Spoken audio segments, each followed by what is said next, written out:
our dear beloved departed president, I'm going to request you to stand again, not to keep silent because I'm going to be talking. His Excellency President Stanley Emilio Moi Kibaki, a statesman of incomparable ability, had a lot of impact in education in this country. We remember him for introducing the performance contracting system and the performance-based management. So when you see me going around to check things, that is what I learned from Stanley Emilio Moi Kibaki. And I will practice that until I join him. In terms of the primary schools, you are aware he started the free primary school education. For university education, he expanded the university space and created many universities. Therefore, our country has lost a patriot and a true statesman that how I wish other politicians would emulate him. Because I can tell you for sure that His Excellency Stanley Emilio Moi Kibaki did not practice politics of money handouts. May his soul rest in eternal peace. Please sit down.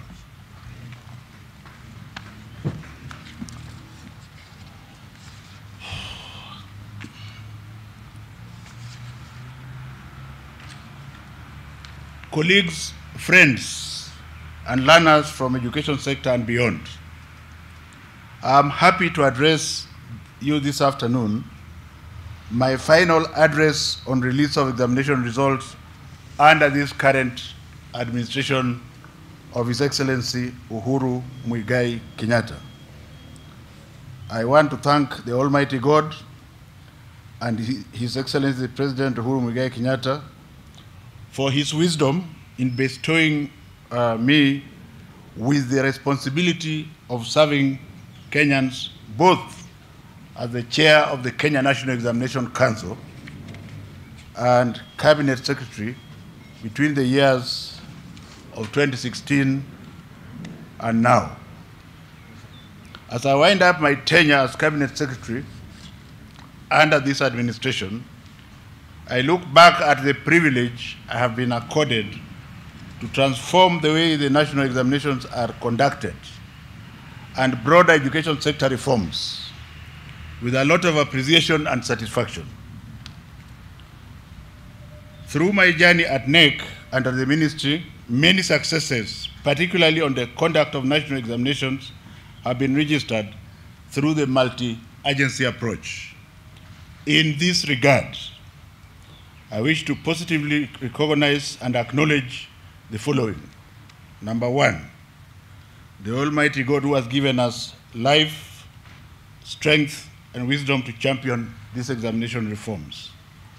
Number two, His Excellency President Uhuru Muigai Kenyatta for his strong leadership, guidance, and stewardship in this regard.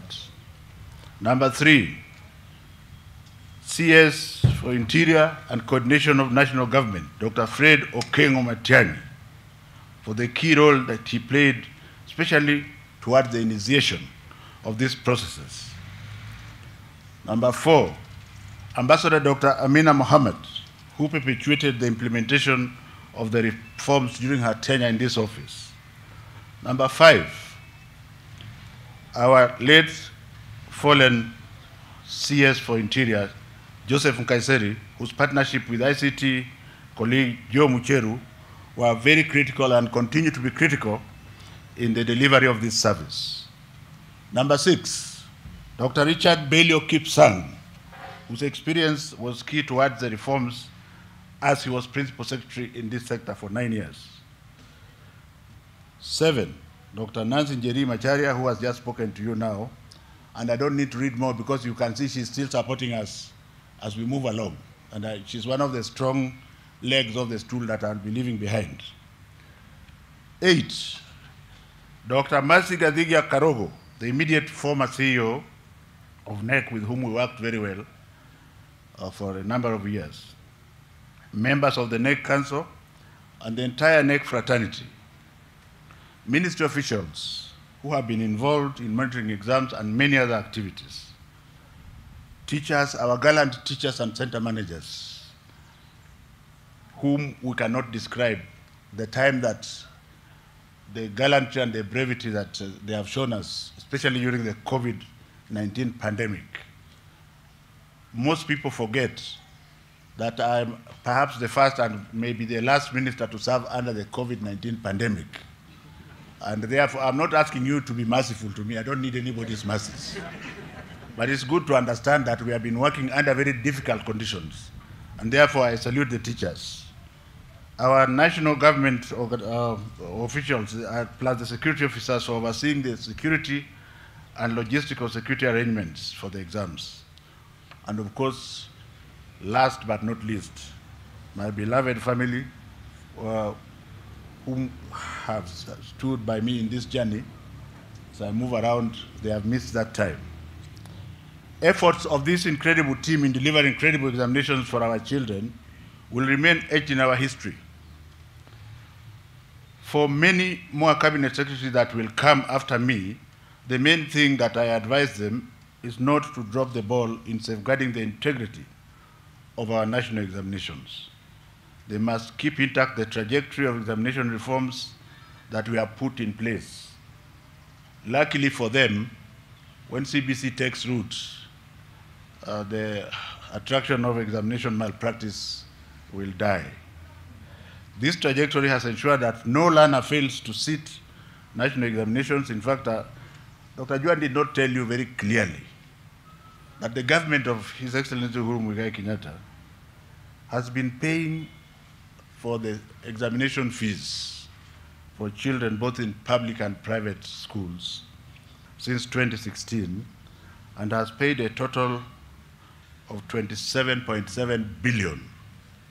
And you know that in this year's budget, 5 billion has been set aside for that purpose. So just to diverge and to ask our teachers, it will be a criminal offense if you do not register the child. It doesn't cost anything. Please, please, please register the child. For the exception of cases of persons who engage or attempt to engage in malpractices, they have been dealt with according to our law. With regards to the fourth estate,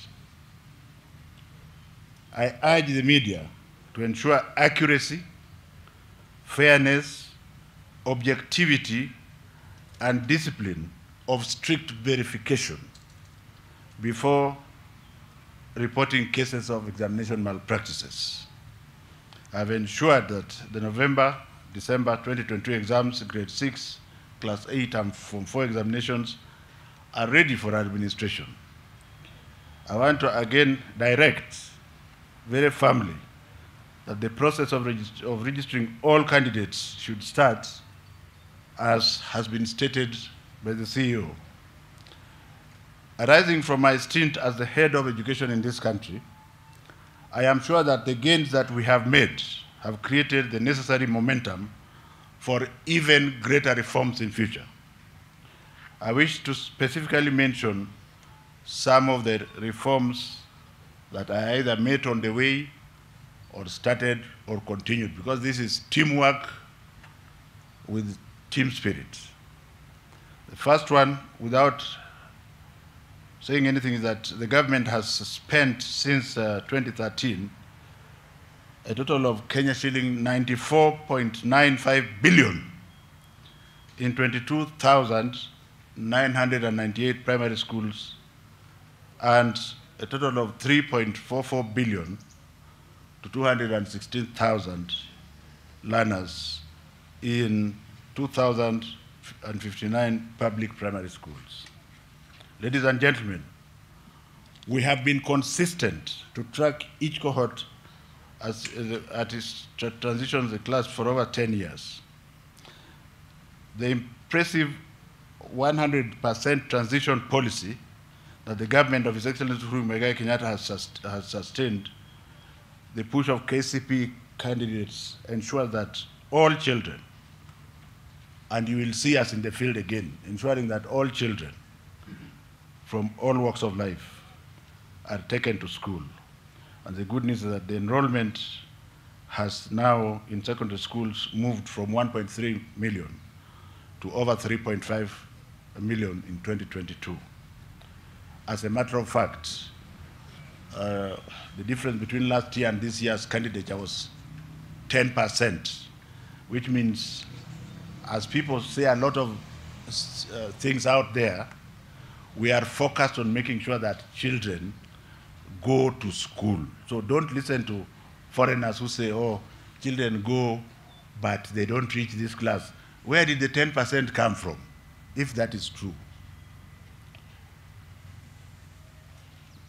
Our secondary schools, especially the sub-county secondary schools, 75% of them are completely free. The government pays for them. And we have been sure, we made sure, we want to thank the president for releasing the money on time. The money was released a week ago. The money is in school accounts. It is there because we don't want our children to suffer when they report. A Kenyan child is going to report to a Kenyan school being run by a Kenyan teacher. And Kenyan money has been paid to make sure he is not sent home. So let us not hear that somebody has decided that he or she has his own school and that the child should go and look for money. Let us be reasonable because parents have really tried. People have lost jobs across the world. It is a reality. The fact that we are very comfortable, we must never for once forget that there may be people who are struggling, and my instruction from the president is to ensure that every child is in school. So start discussing about school fees for those who can't pay after the lessons have started. On our side, we shall ensure that payments that are required are given on time. So as far as secondary school is concerned, during the president's tenure of office, a staggering 325 billion Kenya shilling has been paid to 23,832,734 learners in public primary schools, in public secondary schools since 2013, and a total of 1.52 billion to 34,194 special needs learners in 768 public schools. This is a record, and I want to thank our African brothers for coming, and I salute you. But our country spends 25.9% of the budget, and I believe is way ahead of every other country. You have to clap for that one, whether you like it or not. You want to economic magani. The fourth thing I want to mention under the president's leadership is the Limu scholarship program. Very quickly, this Limu scholarship program is geared towards looking at the poor children in our society. Once you have the scholarship, it runs for 4 years. 4,000 of the scholarships this year are going to the urban slums. We are now going to have a total of 27,000 poor students going to school for 4 years. I want to urge the incoming administration, if they are worth their salt, to ensure that this scholarship continues so that the poor can also break the ceiling like we did, like I did for my family. That is the challenge of the next government. In 2017, the government also ensured all public secondary school children by paying Kenya shilling 4 billion per year. So any child who is sick in public secondary school is taken and treated free of charge, and the bills are paid by the National Hospital Insurance Fund. By the way, just to say that since we are still recruiting for the scholarship, even if the timelines have expired, if your child passed well and you are very poor, still apply, we shall come to look for you. I think it's your right.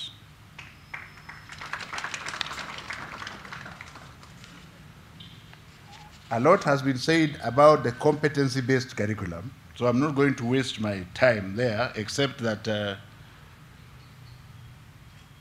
by the grace of God, and God is great. Next week, we are going to have grade 6. Next week, we are going to have grade 6, and later in the year, they will do an exam and they go to grade 7. By that time, they will have taken 9 years. Who is it that wants to say they are going to scrap CBC at this time? We are not introducing CBC. We are actually midwifing and moving along with it. And the government is fully prepared. I am not going to repeat what Sister Nancy Materia has said about teachers. The teachers are extremely adequate, and they are going to continue to prepare. We have constructed already 6,470 classrooms, just a few to be completed within a week or two. The classrooms are physical. We have inspected them. If you like, you can go and inspect them yourselves. And they have been constructed at 788,000 shillings, 500,000 shillings less than is usually spent. I don't hear Kenyans lauding the president for doing so, but it's very interesting. We are leaving office having told you that if you come up again with bills of 1.2 million, we know for sure that you are stealing government money, and I think the agencies should come for you.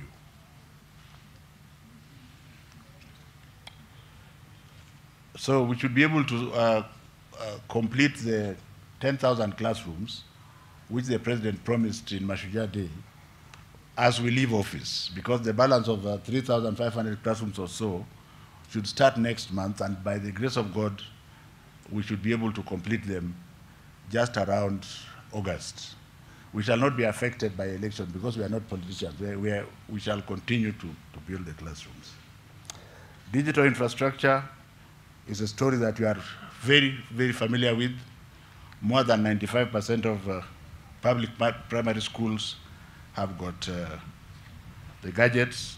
The remaining ones, and especially the new ones, we are continuing to provide them with the gadgets. I just want to thank once again everybody, starting with the health sector and the teachers and the central government and the president himself for having had the courage to reopen the schools when he did. And to thank all the benefactors who helped us with masks, including the government who manufactured a lot of masks, including the Ministry of Health who gave us a lot of masks, and that it is by the grace of God that we have normalized. But let us not normalize in the African way. This is the last stretch of normalcy. So I'm glad to see that our union leaders are here, both Missouri, who is very dangerous, and the other one. That let us play, for this year, let us play politics of sobriety. We have not normalized yet. You can open fire from next year. But now, let us walk with us so that we are able to get where we are going. Every Kenyan child gets a free textbook and exercise books from 2018. The government of Uhuru Muigai Kenyatta has spent 33.38 billion Kenya shilling in these books. This is important because this is the equalizer. If you empower an intelligent child from the slums, then that child will perform just as well. Progressively as a country, we should work towards going even further to ensure that we provide a variety of learning materials to enrich teaching and learning experience as equalizers. We have also purchased 627,357 desks, both in public, primary, and secondary schools, at the cost of Kenya shilling 1.9 billion. It's not a story. We went to the workshops, we saw the desks, they're in classes. I also want to thank government for having allocated again another 600 million shillings for this sector, we shall sit back and identify where it is pinching most, whether it is the classrooms in the high school or more classrooms, and this money will have to be used as we are still in office. In terms of our girl child, I get disappointed when members of parliament slash money for sanitary pads, like the current one, which they slashed from 470 million to 260 million. But nevertheless, since 2018, this government has spent 3.017 billion on sanitary towels for 7,515,864 girls. It is a matter of human dignity, and I think it is money well spent. And of course, you now know there are no traders in between. I was ordered by the president to ensure there are no traders in between. We go to the factory and get the cheapest products, and they are produced and taken to the field. And perhaps some people are not happy with that one. But that would be the best, because then you produce more sanitary towels for the children. When the child gets the pack of towels and takes home, it becomes a family property, and there's not very much the government can do. So the more you give them, the better. The government has connected power to nearly all schools, over 94%. And this has also benefited the connectivity around the households around schools. And facilities for SNE learning have been improved. You are aware that for SNE candidates in secondary schools, the capitation is 53,807. It's an affirmative action. And for primary school, it's 3,720. Perhaps one of the most transformative things that I have personally been involved in is the school feeding program. You can have documentation that you have fed, but the only way you can know you have fed is to go to the child. And we are now glad to say we are producing, and this credit goes to the president anyway, it's not mine, I'm Jemutu Mkono. We are producing corn soya mixture, which is fortified and is being given to children. We follow the production, we follow the transport, and we follow the implementation. So if you go to the slums, you find the children are chubby because they are having a meal that is good for their brain. And since we are in another class, nobody is clapping. You know, this country has gone, our country is in very serious trouble. Because the only way we shall have peace is if we look after the weakest link. And the weakest link, this school feeding program, the president also ordered that we buy all rice from Mwea and from Kisumu, which was done, and the rice has been sent. Children have rice and beans, but he has even gone further, buying cows which otherwise would have died from the semi-arid areas. We are at a stage now, unless somebody interferes, of buying corned beef from Kenya Meat Commission, so that children can have a smell of meat at least once a week, if not twice a week. Now that is better now. Thank you.